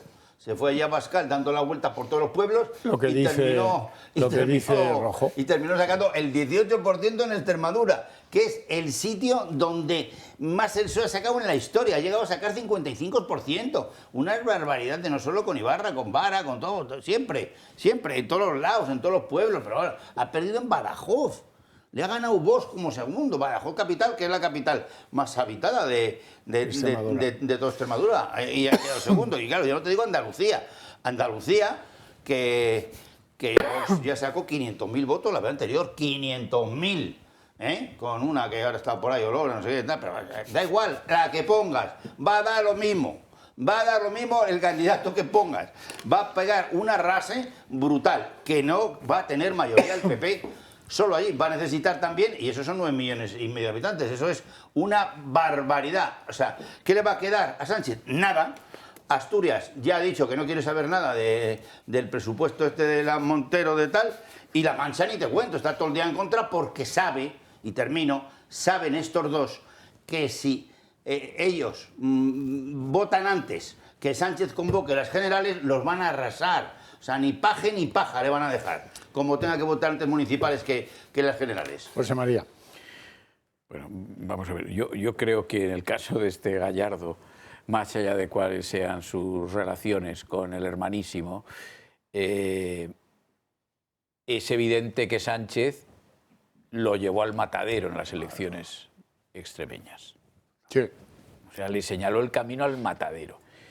Sabiendo cómo es Sánchez, esto solamente tiene una explicación, y es que Sánchez pensaba, probablemente, como quiera que ese territorio lo tenía perdido a la vista de las encuestas que maneja, pues que este señor allí sufriera eso, ser el sujeto paciente de la matanza, ¿no? Y ya veríamos en otros territorios si podíamos rehacer. Es decir, lo dio aquello por perdido, claramente. Y en ese sentido de las cosas, pues no se equivocó. Y ahí no ha funcionado esa camaradería que tú mencionas, que parece ser que connota más a la izquierda que a la derecha. Lo ha tratado como una... Sí, lo ha tratado con maldad y con desprecio y tal. Y ahora esto de por qué renuncia a su condición de diputado en la Asamblea extremeña y todas estas cosas, pues ahora hay que pensar que él habrá considerado, sus abogados, que es mejor que lo juzgue no el Tribunal del Aforamiento, que es el TSJ de Extremadura, sino el órgano... Audiencia.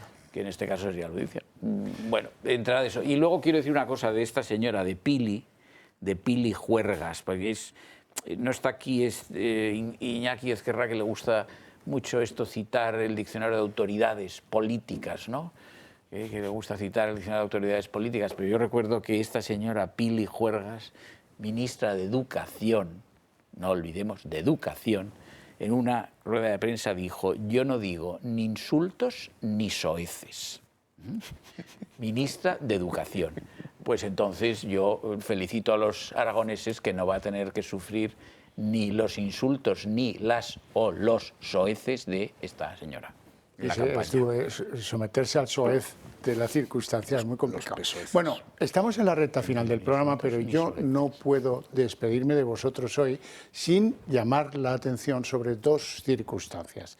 ¿Cómo ha manejado este gobierno la crisis de las agresiones sexuales y lo de Julio Iglesias? Pero antes, porque me parece mucho peor, lo que hizo la ministra de Igualdad, Ana Redondo, que recibió en su despacho de ministra a la denunciante del asunto de Adolfo Suárez, que no quiero prejuzgar, pero que es algo en lo que la ministra de Igualdad no debe estar.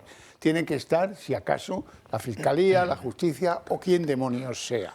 Pero que la ministra de Igualdad tome partido por algo que en el mejor de los casos pasó hace 40 años, donde se ha visto. Eso es ser pues una ministra un poco fuera del lugar.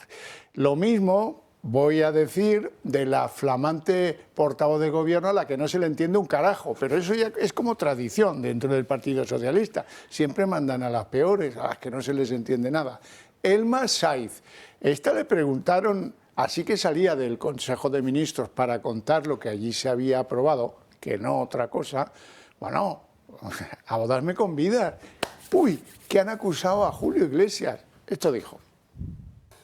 Yo no he tenido ocasión todavía de leer con detenimiento bueno, pues con todo el trabajo, toda la investigación relacionada con Julio Iglesias. Lo que sí que le puedo decir que este trabajo periodístico a mí me merece mucho respeto.